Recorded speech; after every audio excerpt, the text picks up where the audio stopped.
നമസ്കാരം, ഞാൻ ആര്യ. ഞാൻ ഇന്ന് നിങ്ങൾക്ക് മുന്നിൽ ഒരു പുതിയ ഡിഷുമായാണ് എത്തിയിരിക്കുന്നത്. ഈ ഡിഷിന്റെ പേരാണ് ക്ലാച്ചി ബ്ലുസ്കോ സുക്ലോ. ഒന്നും കൂടെ പറയാം, ക്ലാച്ചി ബ്ലുസ്കോ സുക്ലോ. ഈ ഡിഷ് നിങ്ങൾ എഴുതിയെടുക്കാനായിട്ട് തയ്യാറായിക്കോളൂ. ഈ ഡിഷ് നിങ്ങൾ വീട്ടിൽ തന്നെ പരീക്ഷിക്കണം. അതുമാത്രമല്ല, എന്നെ പ്രോത്സാഹിപ്പിക്കുകയും വേണം. ആദ്യമായിട്ട് നമുക്കൊരു പാത്രം എടുക്കാം. അതിലേക്ക് കുറച്ച് അരിയിടാം. അതിനുശേഷം കുറച്ച് വെള്ളം നമുക്ക് ഇതിന്റെ മുകളിലായിട്ട് തളിച്ചു കൊടുക്കാം. ഇതിനുശേഷം ഒരു മാവിലെടുത്ത് കുത്തനെ നിർത്താം. എന്തോന്നടേ അവിടെ ചേട്ടാ, ഞാൻ അരി ഫ്രൈ ഉണ്ടാക്കുക. ഞാൻ കരുതി നിന്റെ അപ്പൂപ്പന് വെളിയിടുകയാണ്. അങ്ങനെ എന്നെ കളിയാക്കിയെന്ന് വേണ്ട. ഞാനേ ഈ പഞ്ചായത്തിലെ ഏറ്റവും നല്ല പാചക റാണിക്കുള്ള അവാർഡ് നേടിയ ആദ്യത്തെ വനിതയാ. സമ്മതിച്ചേ. ഓ, ഇതെങ്കിലും സമ്മതിച്ചല്ല. ഈ പഞ്ചായത്തിലെ ഏറ്റവും വലിയ വാചക റാണി നീ ആണെന്ന് സമ്മതിച്ചു. അയ്യോ, ഇംഗ്ലീഷ് പണ്ഡിതേ, സസ്പെൻഡ് അല്ല ഹസ്ബൻഡ്. നിങ്ങൾ അതിന്റെ അകത്ത് കയറി വാചകം അടിക്കാതെ ഇങ്ങോട്ട് ഇറങ്ങി വരുന്നുണ്ടോ? ഏത് നേരം ബാത്റൂമിനകത്ത്.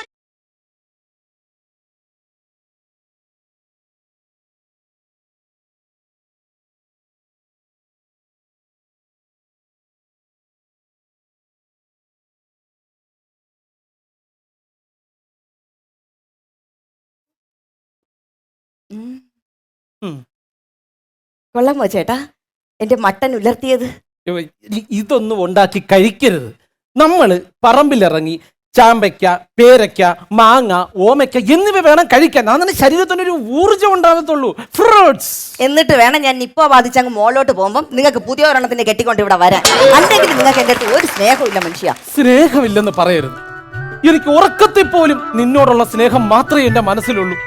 ഇന്നലെ സ്വപ്നത്തിൽ ഭഗവാൻ പ്രത്യക്ഷപ്പെട്ട് എന്നോട് ചോദിച്ചു, മകനെ, എന്തു വരമാണ് നിനക്ക് വേണ്ടത്?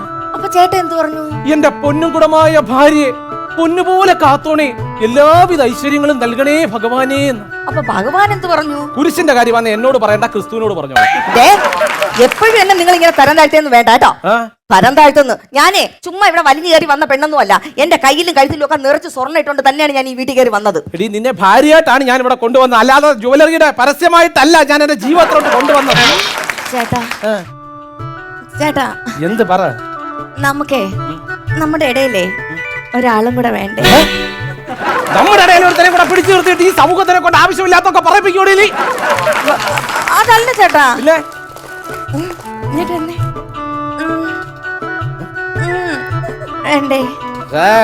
സംഭവം മനസ്സിലായി. നിന്റെ വയറിനാങ്ങളെ ഇവിടെ കൊണ്ടുവന്ന് ഈ ഇരിക്കുന്ന സാധനം മൊത്തം തീറ്റിച്ച് പണ്ടാര മടങ്ങാൻ വേണ്ടിട്ടല്ലേ നിന്റെ ഉള്ളിലിരിപ്പ്? അതല്ല ചേട്ടാ. പിന്നെ അമ്മ അമ്മ എന്ന് വിളിക്കാൻ ഒരാള് വേണ്ടേ ചേട്ടാ? കഴിഞ്ഞ 3 വീട്ടിൽ നിന്ന് താമസം മാറിയത് പാണ്ടിക്കാരൻ അണ്ണാച്ചിമാരുടെ രാവിലെ അമ്മ അമ്മ എന്നുള്ള നിലവിളി കൊണ്ടാണ്. അതൊരു അണ്ണാച്ചിയെ ഞാൻ ഇവിടെ കയറ്റത്തില്ല, ഇവിടെ ബ്ലേഡിൽ നിന്ന് എടുക്കാൻ പറ്റത്തുമില്ല ചേട്ടാ. അതല്ല ചേട്ടാ. പിന്നെ എന്ത് ചേട്ടാ? കുഞ്ഞി കാല് കാണണ്ടേന്ന്.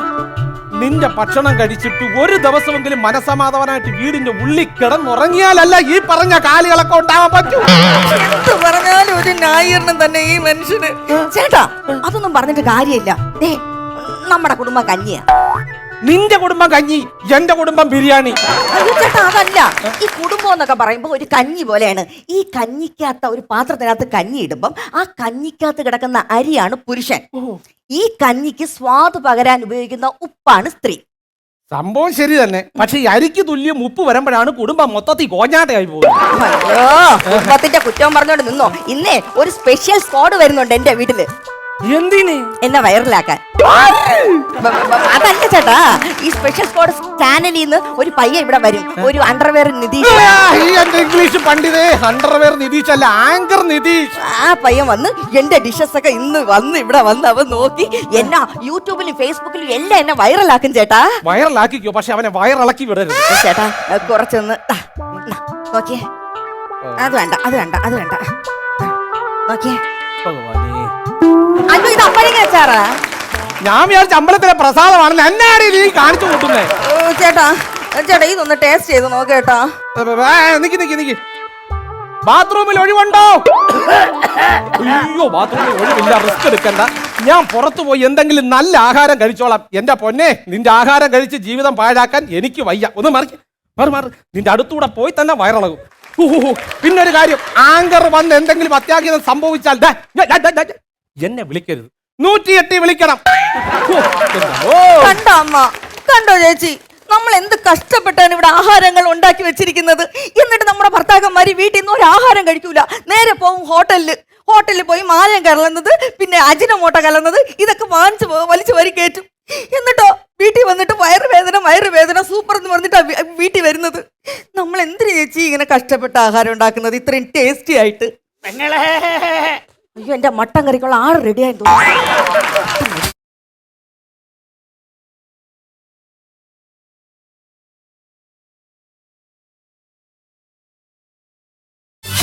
36 കിലോമീറ്റർ ഞാൻ കഷ്ടപ്പെട്ട് യാത്ര ചെയ്ത് ഇവിടെ വരണമെങ്കിൽ അതിനൊരു കാരണം കാണും. 36 കിലോമീറ്റർ കഷ്ടപ്പെട്ട് ഇവിടെ വന്നത് ഒരു ഹൂ വെക്കാൻ തന്നെ. ആ ഹൂ ഇഷ്ടപ്പെട്ടില്ലെങ്കിൽ വേറൊരു ഹൂ വെക്കാം. കുഞ്ഞൂട്ടത്തി, പല പ്രാവശ്യം പറഞ്ഞിട്ടുണ്ട് എന്നെ കുഞ്ഞൂട്ടത്തി എന്ന് വിളിക്കരുതെന്ന്. ആ എനിക്കിത് കിട്ടണം. കേട്ടാണ് പ്രാമേണ, അറിയാമോ, കൊച്ചുനാളിലെ എവക്ക് ഒരു 8 വയസ്സുള്ള സമയം 2 കാലും ഒടിഞ്ഞ് വീട്ടിരിക്കണ്. എന്റെ അടുത്ത് പറഞ്ഞു, അണ്ണാ പേരയ്ക്ക പറിച്ച അണ്ണാന്ന് പറഞ്ഞു. ഞാൻ എവിടെ എടുത്ത് തോളി വെച്ച് മരപ്പട്ടി പേരമരത്തി വലിഞ്ഞു കയറും കണക്ക് വലിഞ്ഞു കയറി പേരയ്ക്ക പറിച്ചു കൊടുത്ത്. അത് നിനക്ക് ഓർമ്മയുണ്ടാ? എടി നോക്ക്, ഈ നെഞ്ചി കിടന്നാണ് നീ കളിച്ചു വളർന്നത്. എവിടെ നോക്കട്ടെ, കാണിച്ചു തരാം. ഈ നെഞ്ചത്ത് കിടന്ന് കളിക്കാൻ ഈ നെഞ്ച് ചന്ദ്രശേഖർ നായർ സ്റ്റേഡിയം ഉണ്ട്. കൊള്ളാം കേട്ടാ. എടി ഞാൻ മുഖം കാണിക്കാൻ വന്നേണ്. മുഖം കാണിക്കാൻ ഞാൻ തോന്നുന്നു രാജകുടുംബത്തിൽ അങ്കു. അതല്ല, ഇവിടെ പാലാരി വരുന്നില്ലേ, അതിന് മുഖം കാണിക്കാൻ വന്നേണ്. ഓ, നിങ്ങളെ മുഖം ഒന്നും ഇങ്ങോട്ട് എടുക്കൂല. പിന്നെ നിന്നെ കുറിച്ച് വീട്ടിൽ എപ്പോഴും ചർച്ചയാണ്. അപ്പൊ അവിടെ ന്യൂസ് ചാനൽ തുടങ്ങിയാട്ടോ. അതല്ലെന്ന്, നിന്റെ നാത്തു എന്റെ ഭാര്യയെ എപ്പോഴും പറയും നാത്തൂന്റെ അലുവാത്തോരായി, നാത്തൂന്റെ അലുവാത്തോരായി. പിള്ളേര് എപ്പോഴും പറയും മാമിയുടെ അലുവാത്തോരം വേണം, മാമിയുടെ അലുവാത്തോരം വേണം. എന്റെ നാത്തു സുഖമായിട്ടിരിക്കണ ഏട്ടാ. ഭയങ്കര സുഖം. എന്റെ പിള്ളേരൊക്കെ സുഖമായിട്ടിരിക്കണ ഏട്ടാ. എന്റെ ഭഗവാനെ, എന്റെ നാത്തൂന് ഒരു അസുഖവും വരുത്തല്ലേ. എടി പിന്നെ നമ്മളെ സുമേഷില്ലേടി, സുമേഷിന്റെ കൊച്ചിന്റെ നൂല് കെട്ടി. എനിക്കറിയാലോ നാട്ടുകാരെല്ലാം കൂടെ ഒരുപാട് പേര് വരുമെന്ന്. അങ്ങനെ 10,000-2000 പേര് വരുമെന്നുള്ള സിറ്റുവേഷൻ എത്തിയപ്പം അവന്റെ ഒരു പിടുത്തം പാചകത്തിന് നീ മതിയെന്ന്.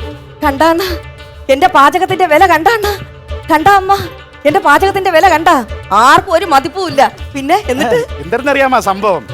ഈ 2000 പേര് വന്ന ഒരു സാധാരണക്കാരനാണ്, കൊത്തപ്പണിക്ക് പോകണമെങ്കിൽ കുടുംബം കടവെഴുതി തള്ളേണ്ടി വരൂലേ. എവള് പാചകം ചെയ്താ 10 പേര് പോയിട്ട് ഒരു പട്ടി പോലും കഴിക്കില്ല. അതുകൊണ്ടാണ്. അനാവശ്യം പറയരുത് ചേട്ടാ. ഒരു കാര്യം അതല്ല, വേറൊരു കാര്യമുണ്ട്. എന്താ? എന്റെ ഒരു അന്ത്യാഭിലാഷം നീ സാധിച്ചു തരണം. എന്താ കേട്ടോ? അതെ, ഞാൻ മരിക്കുമ്പോ എന്നെ അടക്കം ചെയ്യുമ്പം അതിന്റെ കൂടെ എന്റെ മാരേജ് സർട്ടിഫിക്കറ്റും കൂടെ നീ വെക്കണം. അയ്യോ, അതെന്തിനാ? മരിച്ച അവിടെ ചെല്ലുമ്പോ നരകമാണ് വിധിക്കണമെങ്കിലേ സർട്ടിഫിക്കറ്റ് എടുത്ത് കാണിക്കാതെ ഇത്രയും നാള് നരകത്തിലായിരുന്നു, ശിക്ഷ ഇളവിയത് തരണം. എന്റെ ഭഗവാനെ, എന്റെ ചേട്ടാ അങ്ങോട്ട് പോണതിന് മുമ്പ് എന്റെ ആഹാരം കഴിക്കാനുള്ള ഒരു ഭാഗ്യം കൊടുക്കണേ ചേട്ടാ. ഇത് കുറച്ചൊന്ന് കഴിച്ചു നോക്ക് കേട്ടാ. എടി മക്കളെ, നിന്റെ ആഹാരം കഴിച്ചാൽ ഞാൻ ഇപ്പൊ തന്നെ അങ്ങോട്ട് പോകും ചേട്ടാ. കുറച്ചൊന്ന് കഴിക്കേട്ടാ പ്ലീസ് കേട്ടാ.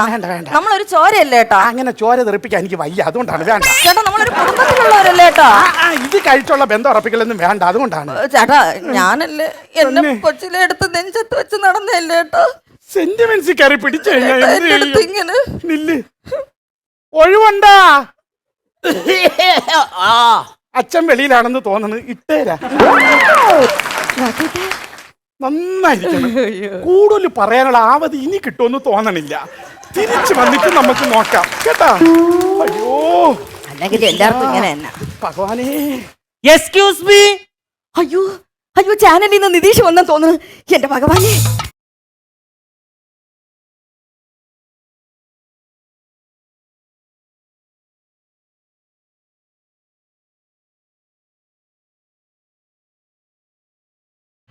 നമസ്കാരം, ബോണ്ട മീഡിയയിലേക്ക് സ്വാഗതം. വീട്ടിലെ കറി വേണമെങ്കിൽ തിന്നെ എന്ന പരിപാടിയിലേക്ക് നിങ്ങൾക്ക് ഏവർക്കും ഒരിക്കൽ കൂടി സ്വാഗതം ചെയ്യുന്നു. നമസ്കാരം ചേച്ചി. ഇന്ന് നമ്മള് ആര്യ ചേച്ചിയുടെ വീട്ടിലാണ് വന്നിരിക്കുന്നത്. ആര്യ ചേച്ചി നമസ്കാരം. നമസ്കാരം. എന്തൊക്കെയുണ്ട് വിശേഷങ്ങൾ? സുഖം. വീട്ടിൽ ആരൊക്കെയുണ്ട്? വീട്ടില് ഞാനും എന്റെ ചേട്ടനും എന്റെ അമ്മാവനും. അപ്പൊ ഇവരെല്ലാരും നല്ല ഭക്ഷണം കഴിച്ചാണ് ജീവിക്കുന്നത്, നല്ല സുഹൃതം ചെയ്ത ആൾക്കാരാണ്. ചേട്ടന് അമ്മായി അച്ഛനല്ലേ? അതെ. അത് ചേട്ടനും.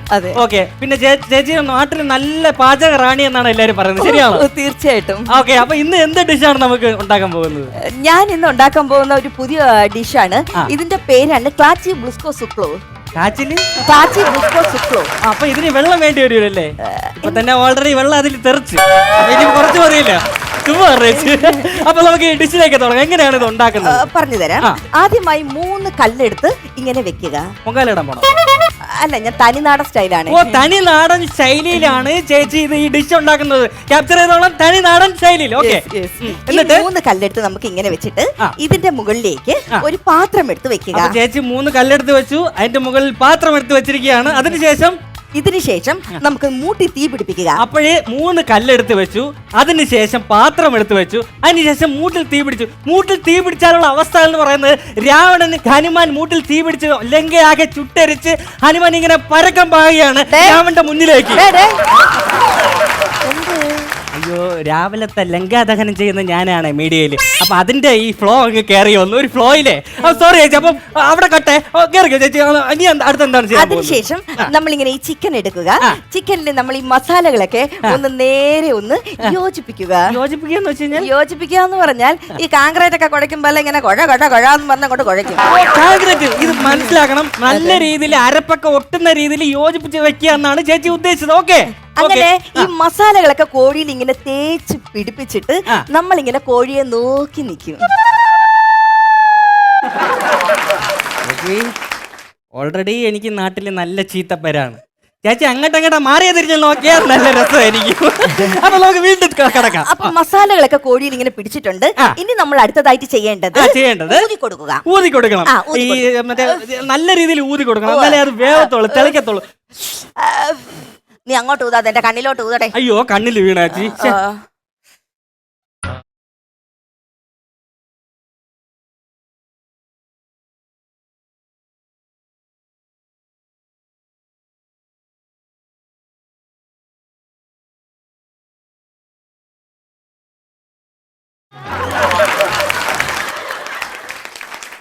ചേട്ടൻ എന്തിനേട്ടാ അവിടെ നോക്കിക്കൊണ്ടിരിക്കണം? ഇങ്ങോട്ട് കയറി വാ. ഏതോ ഒരു അന്യപുരുഷൻ ഒരു അന്യ സ്ത്രീയെ കെട്ടിപ്പിടിച്ച് ഉമ്മ വെക്കുന്നു. അപ്പൊ ഈ അന്യപുരുഷൻ അത് കണ്ടില്ല, അത്രേ ഉള്ളൂ. ഞാൻ ഈ വീട്ടിലെ കറി വേണമെങ്കിൽ തിന്ന്. എന്റെ വീട്ടിലെ കറി വേണമെങ്കിൽ തിന്നാൻ പറയാൻ നീ ആരാടാ? പോർക്കിനുണ്ടായവനെ. അതല്ല, ഞാൻ ഈ വീടുകളിലൊക്കെ കയറി ഇറങ്ങി ചേച്ചിമാരെ കൊണ്ട് ആഹാരം വെപ്പിച്ചിട്ട് അത് കഴിക്കാൻ വരുന്ന നിതീഷ് ചാനലിലെ തെണ്ടി തിന്നി അത് മതി. ചേച്ചി നല്ല മണം വരുന്നുണ്ട് കേട്ടോ. വരുന്ന വഴി 2 കുപ്പി കള്ള് ഏറ്റിയച്ചാ വരുന്നത്. അതിന്റെയാ അതന്നെ പോയി ഈ സാധനം ഡിഷ് നല്ല റെഡിയായി മണം വരുന്നു എന്നാ പറയുന്നത്. ടേസ്റ്റ്. ചേച്ചി ഇനി ലാസ്റ്റിൽ എന്ത് ഇൻഗ്രീഡിയൻസ് ആണ് ഇതിൽ ചേർക്കാനുള്ളത്? നമുക്കിനി ചേർക്കേണ്ടത് മഞ്ഞപ്പൊടിയും പാലുമാണ്. മഞ്ഞപ്പൊടിയും പാലും ചേർത്ത് നിങ്ങൾ എന്തൊരു പായസം ഉണ്ടാക്കണം. പക്ഷേ മഞ്ഞപ്പൊടി വീട്ടിലില്ലടാ. ഞാൻ അപ്പുറത്തെ അല്ല, രുചി നോക്കാൻ വരട്ടെ, ഇനി കുറച്ചും കൂടെ ഉണ്ടല്ലോ പരിപാടി. മഞ്ഞപ്പൊടിയും കൂടെ ചേർക്കാനുണ്ടല്ലേ? അപ്പൊ ചേച്ചി ശാന്തമ്മയുടെ വീട്ടില് മഞ്ഞപ്പൊടി വാങ്ങാൻ പോവുകയാണ്. അതുവരെ ഒരു ഷോർട്ട് ബ്രേക്ക്. അടുക്കളപ്പണ പട്ടിക്ക് ചോറ് ഇറങ്ങി വെച്ചിട്ടുണ്ട്, അടുത്ത് തിന്നക്കലാ മോനെ.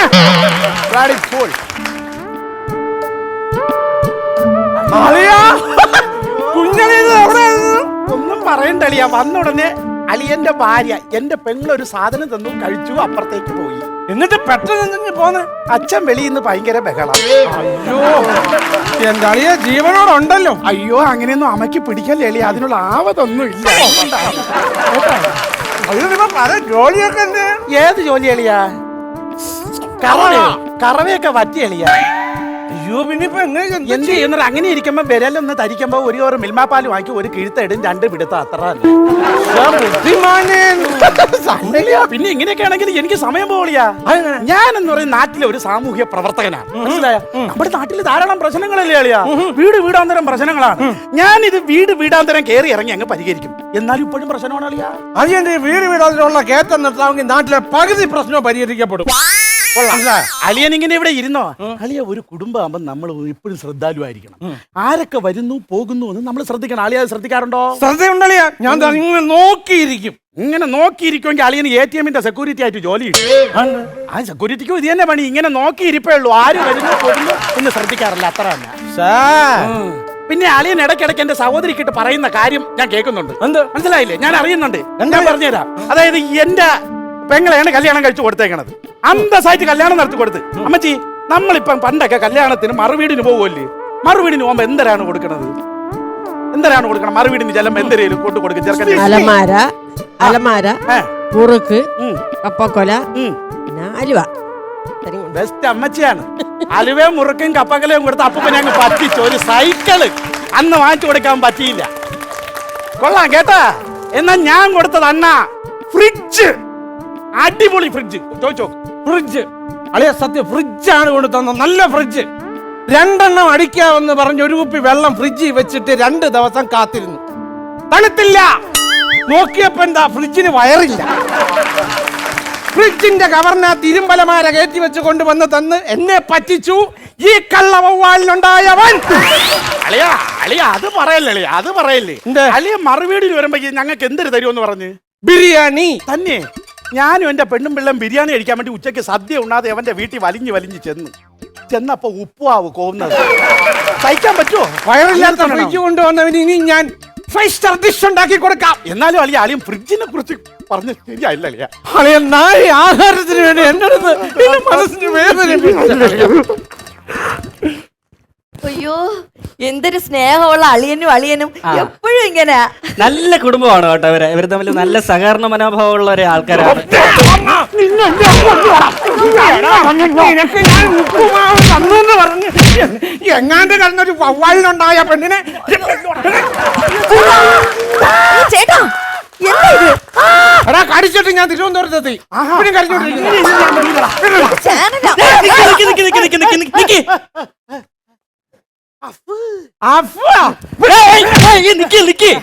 ഇതൊരു പ്രോഗ്രാമാണ്, ഷൂട്ട് ചെയ്തോണ്ടിരിക്കുന്നത് 2 സൈഡിൽ നിന്നും. അയ്യോ തന്നെ. നിങ്ങളെ ചാനലിൽ കാണിക്കാനുള്ളതാ. നിങ്ങൾ ഇങ്ങനെ അടി കൂടിക്കൊണ്ടിരുന്ന ഇവിടെ കാര്യങ്ങൾ നടക്കില്ല. അപ്പൊ നമുക്ക് ഈ ഡിഷിലേക്ക് പോവാം. മൂക്കിന് താഴെ ഊഞ്ഞാലിട്ടവനെ പറയാനുള്ള പറയടാ. ഇല്ലല്ല ഞാൻ പറഞ്ഞിരിക്കുന്നു ചേച്ചി. അപ്പൊ നമുക്ക് ഈ ഡിഷിലേക്ക് ലാസ്റ്റില് നല്ല മണം വരുന്നുണ്ട്. അപ്പൊ നമുക്കൊന്ന് ടേസ്റ്റ് ചെയ്ത് നോക്കാൻ സമയമായെന്ന് തോന്നുന്നു ഡിഷസ് അല്ലേ? എല്ലാം റെഡി ആയിട്ടുണ്ട്. ഇനി ഒരു നാരങ്ങ പിഴിഞ്ഞൊഴിക്കണമായിരുന്നു. നാരങ്ങ പിഴിഞ്ഞോ? നാരങ്ങ എന്ന് പറയുന്നത് സിട്രിക് ആസിഡ് അല്ലേ? മലയാളത്തിൽ പറയാവേ. സിട്രിക് ആസിഡ് എന്ന് പറഞ്ഞാൽ നാരങ്ങ നീരില്ല, അതിന്റെ എസൻസ് വേണം. അപ്പൊ അത് എസൻസ് വേണം. ഓ പറയണ്ടേ ഇതൊക്കെ ചേട്ടനിലുണ്ടോ? അതൊക്കെയല്ലേ നമ്മള് തരും ഈ ചേട്ടൻ സാധനം. ചെറിയ പാചകക്കാരനൊക്കെ ആണല്ലേ, ഇതൊക്കെ നേരത്തെ പറയണ്ടേ? എന്നെ നിന്നെ തുറന്ന് നോക്കണോടാ. അപ്പൊ ഞാൻ തന്നെ ഇട്ടോട്ടെ നിങ്ങൾ രണ്ടുപേരും. ചേട്ടാ ഒന്ന് ഇടുകയാണ്. അപ്പൊ ചേച്ചി ഒന്ന് ഇളക്കിക്കോളൂ ഇത് നന്നായിട്ട് ഇളക്കിക്കോളൂ. ശരി ശരി. നല്ല വെന്ത് തിളച്ച് നല്ല മണം വരുന്നുണ്ട്. നല്ല സ്വാദേറിയ ചേച്ചിയുടെ പുതിയ വിഭവമാണ്. അപ്പൊ നമുക്ക് കഴിച്ചു നോക്കാനായിട്ട് നാവില് വെള്ള ഊറി വരികയാണ്. അപ്പൊ നമുക്ക് എന്തായാലും ഇതൊന്ന് കഴിച്ചു നോക്കാമല്ലോ. നമുക്ക് കഴിച്ചു നോക്കാം. Okay okay okay. കഴിച്ചു.